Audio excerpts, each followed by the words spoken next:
راجہ عامر عباس صاحب ہمارے ساتھ ہی رہیے گا. اسی بیچ ہمیں جوائن کیا ہے سینئر تجزیہ کار ارشاد عارف صاحب نے. ارشاد صاحب آپ سے ہم یہ جاننا چاہیں گے کہ جب بھی کوئی درخواست مسترد ہوتی ہے تو کس بات کی بنیاد پر اس کو مسترد کیا جاتا ہے؟ آیا دستاویزات کی کچھ کمی ہوتی ہے یا دستاویزات غیر واضح ہوتی ہیں، ناکافی ہوتی ہیں؟ کن وجوہات پہ یہ فیصلے آتے ہیں؟ اس فیصلے کے پیچھے کا کیا بیک گراؤنڈ ہے؟ دیکھنے والوں کو یہ بتائیے گا. دیکھیے، میں قانونی ماہر تو نہیں ہوں، لیکن جو صاف نظر آتا ہے ایک فیصلہ ہے سپریم کورٹ کا پرویز مشرف کے حوالے سے، جس میں قرار دیا آپ کو سرنڈر نہیں کرتے ان کی اپیل نہیں سنی جا سکتی. اس فیصلے کی روشنی میں یہ ناممکن تھا، مشکل تھا اسلام آباد ہائی کورٹ کے لیے، کسی بھی ہائی کورٹ کے لیے، کہ وہ ایک ایسے شخص جس کو سزا ہو چکی ہے اور سزا ہونے کے بعد وہ ملک سے باہر، اس کو ضمانت ملی ہے طبی بنیادوں پر 8 ہفتے کے لیے، اور وہ 8 ہفتے کی بجائے 8 مہینے 10 مہینے بعد بھی نہ انہوں نے ضمانت کی توسیع کرائی ہے، نہ ہی وہ واپس آئے ہیں، جیل گئے ہیں اور وہ باہر بیٹھے ہوئے ہیں، اور نہ ہی انہوں نے علاج کرایا جس مقصد کے لیے ان کو ضمانت دی گئی تھی. اس کے بعد ایک نیچرل سی بات تھی کہ جب وہ ضمانت کی درخواست دائر کرتے ہیں اور ساتھ ہی یہ کہتے ہیں کہ جی مجھے استثناء دیا جائے حاضری سے، تو ہائی کورٹ کے لیے اس کو قبول کرنا مشکل تھا. تو اسی بنیاد پر وہ درخواستیں جو ہیں، ضمانت کی درخواست بھی، استثناء کی درخواست بھی مسترد کر دی گئی ہے اور اب مفروض ہونے کی کارروائی شروع ہوگی. جہاں تک اس بات کا تعلق ہے، ان کے لیے 2 راستے کھلے ہوئے ہیں. یا تو وہ واپس آ کے پیش ہو جائیں اور پھر اس موجودہ فیصلے کو ختم کرائیں، یا پھر وہ سپریم کورٹ میں جائیں اس فیصلے کے خلاف اور وہاں سے کوئی اسٹے لینے کی کوشش کریں یا وہاں سے ریلیف لینے کی کوشش کریں. تو یہ دونوں راستے ان کے لیے کھلے ہیں، لیکن نظر نہیں آتا کہ وہ ان میں سے کوئی راستہ پہلا راستہ اختیار کریں گے. وہ دوسرا راستہ ہی اختیار کریں گے، کیونکہ اب میاں نواز شریف صاحب کا واپس آنا مشکل ہے اس وقت تک، جب تک انہیں کہیں سے یہ یقین دہانی نہ کرا دی جائے کہ وہ واپس آئیں گے تو وہ جیل نہیں جائیں گے. اچھا ارشاد عارف صاحب، وہ یو کے میں رہتے ہوئے سپریم کورٹ سے اسٹے لے سکتے ہیں یا اسٹے کے لیے انہیں پاکستان آنا پڑے گا؟ نہیں، میں جو عرض کر رہا ہوں وہ یہ ہے کہ وہ درخواست جمع کرا سکتے ہیں. فیصلہ تو عدالت نے کرنا ہے.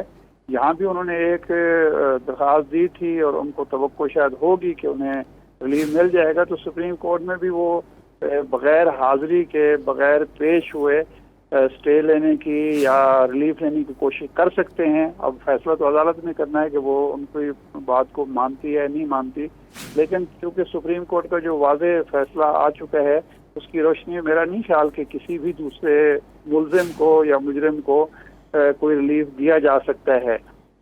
اور اس میں تو چونکہ وہ سزا یافتہ ہیں، تو اس لیے نواز شریف صاحب کے لیے اب یہ مشکل جو نواز شریف صاحب کے لیے پیدا ہوگی قانونی پہلو سے زیادہ سیاسی پہلو ہے. اب حکومت کے ہاتھ میں ایک ہتھیار آ گیا ہے کہ وہ مسلسل یہ پروپیگنڈا کر سکتی ہے کہ میاں نواز شریف صاحب ایک خوفزدہ شخص کے طور پر ملک سے بھاگے ہوئے ہیں اور وہ سیاسی ساکھ کو زیادہ خطرہ لاحق ہے، آپ یہ کہہ رہے ہیں. ہمارے ساتھ ہی رہے گا ارشاد عارف صاحب. آپ کی جانب ایک بار پھر آؤں گی. راجہ عامر عباس صاحب، آپ سے یہ جاننا چاہیں گے کہ جو 2 الگ ممالک ہوتے ہیں ان کے الگ قوانین ہوتے ہیں اور وہ فالو ہو رہے ہوتے ہیں. پاکستان کا قانون یقیناً یو کے اور یو کے کا قانون پاکستان سے فرق ہے. تو ایسی صورتحال میں آپ یہ بتا دیجئے کہ یہ سارا سسٹم آگے کیسے چلے گا؟ اگر گرفتار کرنا ہے سابق وزیر اعظم نواز شریف کو تو یہ گرفتاری کیسے عمل میں آئے گی؟ کیسے ایگزیکیوشن آگے بڑھائی جائے گی؟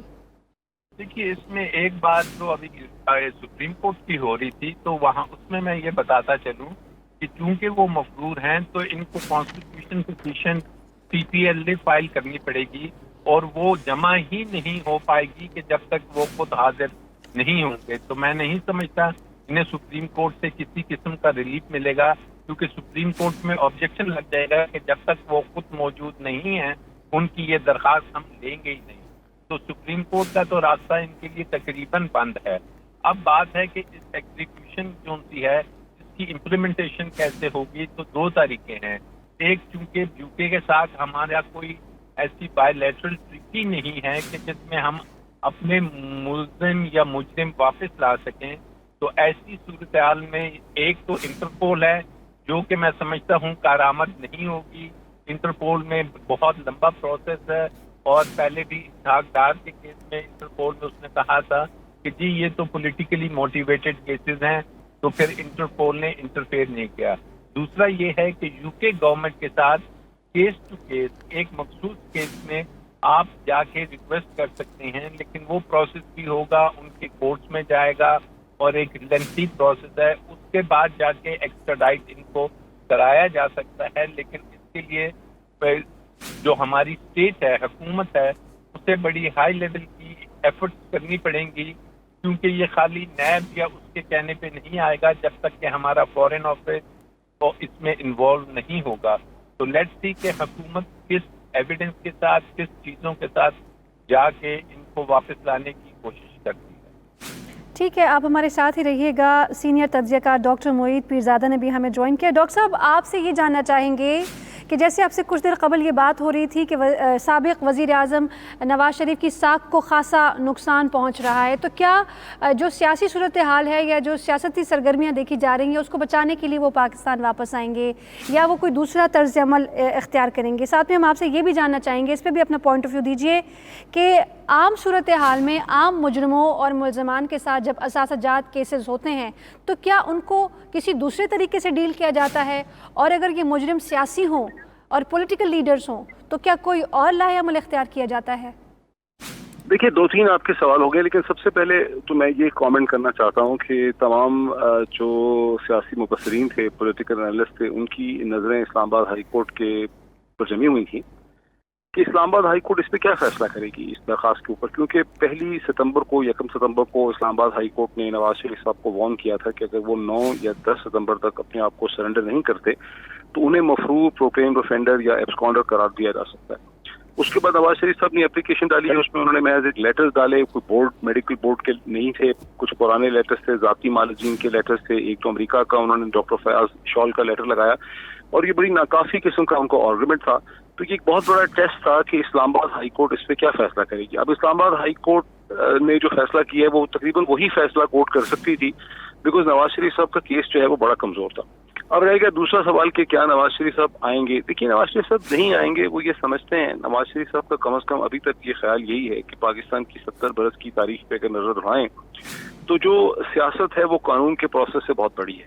اس سے پہلے بھی ان کی بہت بڑی قانونی مسائل تھے ان کے پیارا سازش کیس میں، لیکن انہوں نے ٹائم بائی کیا اور 9 برس کے بعد اپنی کنوکشن کو انہوں نے سپریم کورٹ سے سیٹ اسائڈ کر دیا، جس کی اس سے پہلے بھی پاکستان کی تاریخ میں کوئی نظیر نہیں ملتی. تو اب بھی وہ یہی دیکھیں گے کہ اگر حکومت اور سسٹم کمزور ہوگا تو میں اپنے لیے کوئی ریلیف لے لوں گا. پھر یہ بھی ہے کہ ان کو ذاتی طور پہ اب الیکٹورل پالیٹکس میں آنا نہیں ہے. ان کا تو تمام تر مقصد یہ ہے کہ محترمہ مریم نواز صاحبہ جو ہیں وہ اگلے الیکشنز میں ایلیجیبل ہو سکیں، اور وہ تو 1 ستمبر کو جب اپلیکیشن ایون فیلڈ اپارٹمنٹ میں مریم نواز صاحبہ کو یہ حق دے دیا گیا کہ وہ ایک سیپریٹ پٹیشن ڈال سکتی ہیں اپنے کنوکشن کے خلاف ایون فیلڈ میں، تو بہت حد تک وہ مقصد جو ہے نواز شریف صاحب کا پورا ہو چکا ہے. تو نواز شریف صاحب نہیں آئیں گے.